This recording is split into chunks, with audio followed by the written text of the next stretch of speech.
নমস্কার, Somashree lifestyle and cooking চ্যানেলে আপনাদের সকলকে স্বাগত জানাই।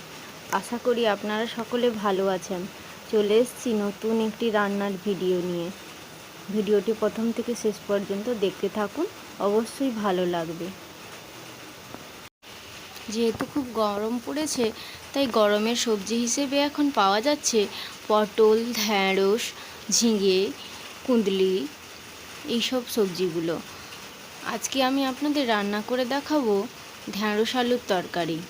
এই সবজিটি অন্য সময়ে পাওয়া গেলেও গরমকালে খুব বেশি পাওয়া যায়।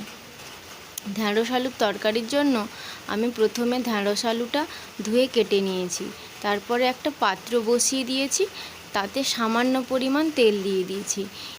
এবার আমি ফোড়ন হিসেবে দিচ্ছি 5 ফোড়ন ও শুকনো লঙ্কা। এরপর কেটে রাখা ঢ্যাঁড়সগুলো আমি দিয়ে দিলাম।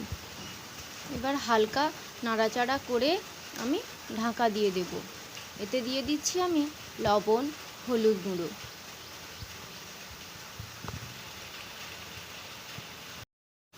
ঢাকাটা আমি 5 মিনিটের জন্য দিয়ে দেব। 5 মিনিট পরে ঢাকনা খুলে আবার একটু নেড়েচেড়ে নিয়ে তাতে আমি আগে থেকে সেদ্ধ করে রাখা আলুটা দিয়ে দেব।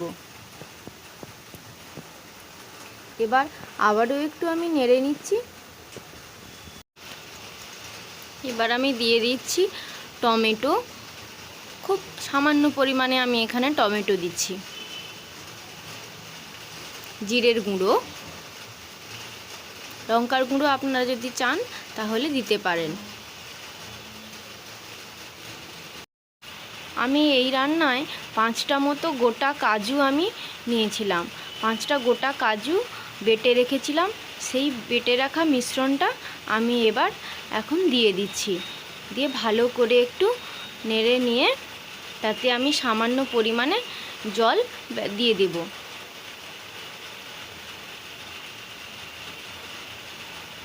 জলটা দিয়ে আমি একটু ফুটিয়ে নেব।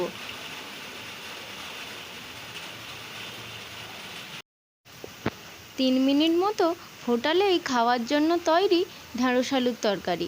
গরম গরম ভাতের সঙ্গে এবার পরিবেশন করুন এমন সুস্বাদু ঢ্যাঁড়স আলুর তরকারি। ভিডিওটি কেমন লাগলো অবশ্যই কমেন্ট করে জানাবেন। আর চ্যানেলে নতুন হলে চ্যানেলটিকে সাবস্ক্রাইব করুন এবং পাশে থাকুন। দেখা হচ্ছে পরবর্তী ভিডিওতে। ততক্ষণের জন্য আপনারা সুস্থ থাকুন, ভালো থাকুন।